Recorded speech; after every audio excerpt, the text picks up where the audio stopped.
Hello friends, mathematical education के इस class का बहुत बहुत स्वागत है and in this video we are going to discuss about the continuity of two variable functions.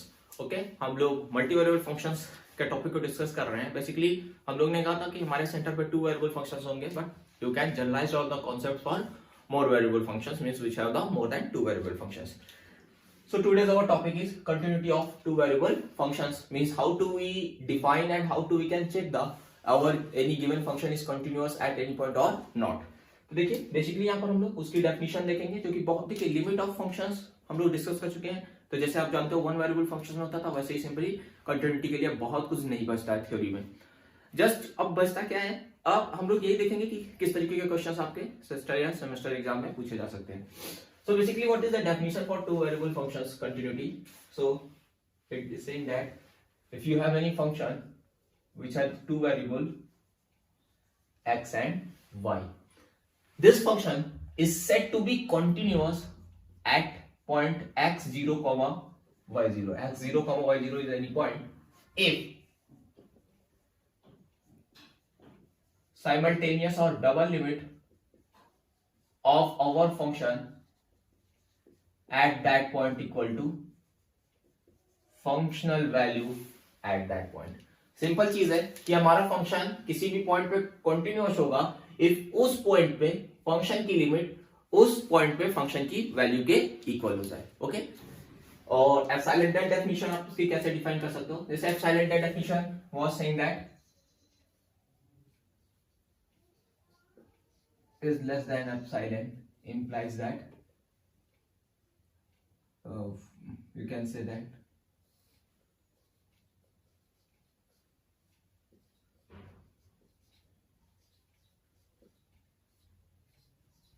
और आप जानते हो that is a function of epsilon.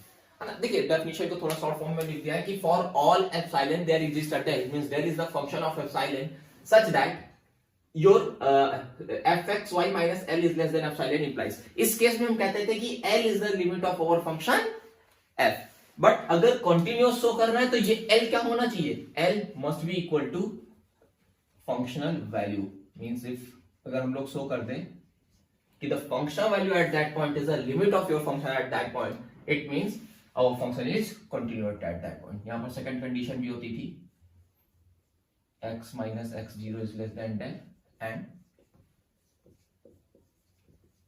ये सब कॉन्सेप्ट हम लोग लिमिट पे डिस्कस कर चुके हैं, तो बहुत ज्यादा कुछ सेंस नहीं है. बस यही है कि अगर किसी भी फंक्शन को किसी भी पॉइंट पे कंटिन्यूअस शो करना है तो आप सिंपली ये दिखा दीजिए कि limit of your function at that point is equal to the functional value. Okay, discontinuous show करना है तो limit of function is does not equal to, या फिर लिमिट ही नहीं एग्जिस्ट कर रही है और या तो लिमिट एग्जिस्ट भी कर रही है तो फंक्शनल वैल्यू के इक्वल नहीं है. कुछ एग्जांपल्स लेते हैं. Okay,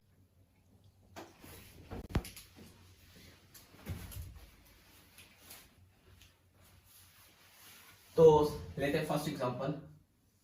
first example is so that given function is continuous at origin. ये बहुत इंपॉर्टेंट है तो इसी को सबसे पहले ले लेते हैं. देखिए वर्किंग बहुत इजी होने वाली है.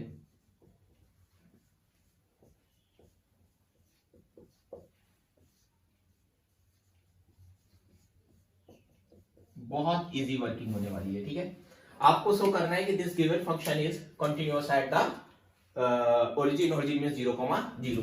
तो मतलब आपको शो क्या करना होगा? you have to show that limit of your function at origin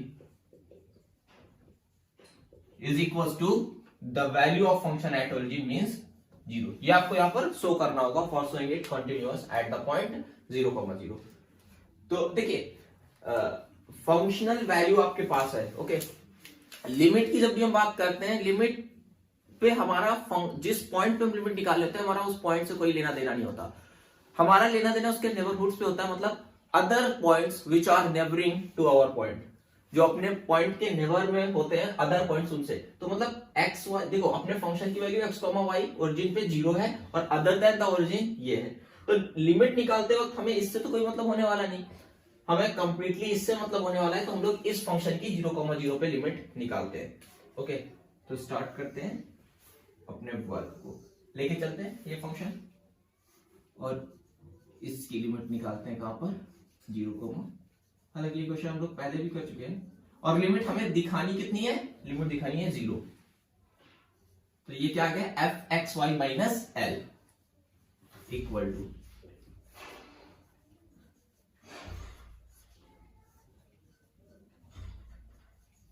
okay. तो देखिए ये क्वेश्चन करने का हम लोग ने बहुत से दो मेथड डिस्कस कर चुके हैं लिमिट वाले टॉपिक पे। चाहे तो आप पोलर फॉर्म कर लीजिए, तो पोलर फॉर्म में आपको क्या करना होता है, put x is equal to x0, तो x0 की जगह पे 0 है तो 0 plus r cos theta and y is equal to r sin theta. This implies r is equal to square root of r square, sorry x square plus y square. अच्छा, इसको आपको समझ में ज्यादा इजीली आ जाए इसके लिए ऐसे लिख सकते हैं, x माइनस 0 का whole square plus y minus 0 का होल स्क्वायर। ओके, कोई फर्क नहीं पड़ना। अब ये वाला स्टेप लेके चलते हैं, यहाँ पर x की जगह r cos थीटा पुट करते हैं, so we will get r cos theta, y की जगह r sin थीटा पुट करते हैं, so r sin theta. Numerator देखने की कोई जरूरत नहीं है, sorry denominator, r square cos square theta plus r square sin square theta, r square common मिलेगा, so cos square theta plus sin square theta is 1 and the square root of r square is r is cancelled with r। this expression will equal to,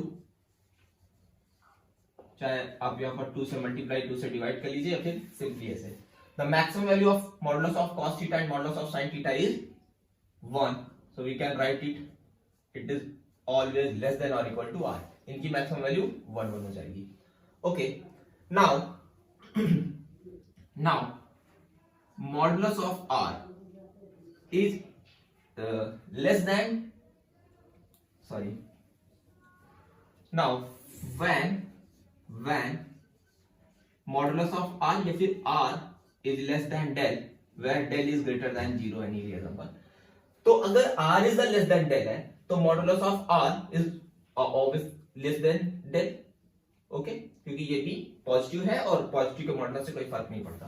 this expression xy upon square root of x square minus y square minus 0 is less than del as r is less than del, and what is the r is it means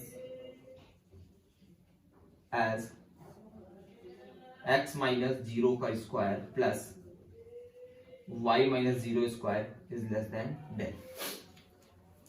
We can suppose del is equals to epsilon, okay, so we can write it as this expression is less than epsilon, where epsilon equal to del। okay, last two steps थोड़े कम समझ आए होंगे, यहाँ तक आई होगा आपको समझ आया होगा।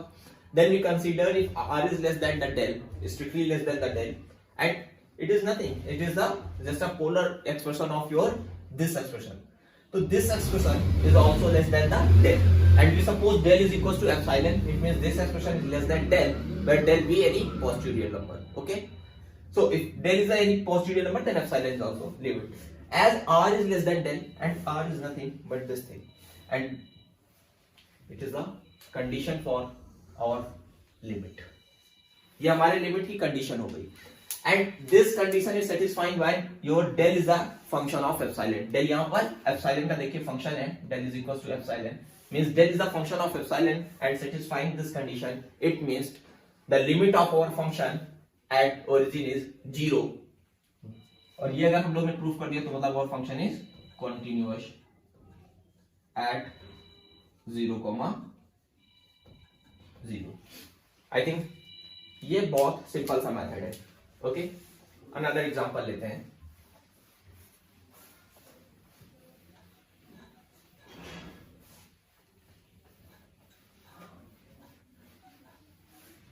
दूसरे टाइप का जो क्वेश्चन यहां से बनता है वो ये बनता है कि so that our given function, दूसरे टाइप का फंक्शन क्वेश्चन इस तरह का बनता है, so that our given function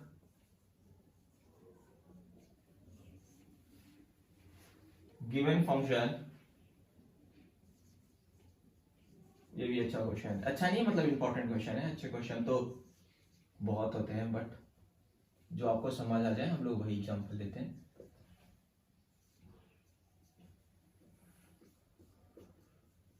okay, so that given this function is not continuous at origin, आपको दिखाना है कि ये फंक्शन ओरिजिन पे कंटिन्यूअस नहीं है।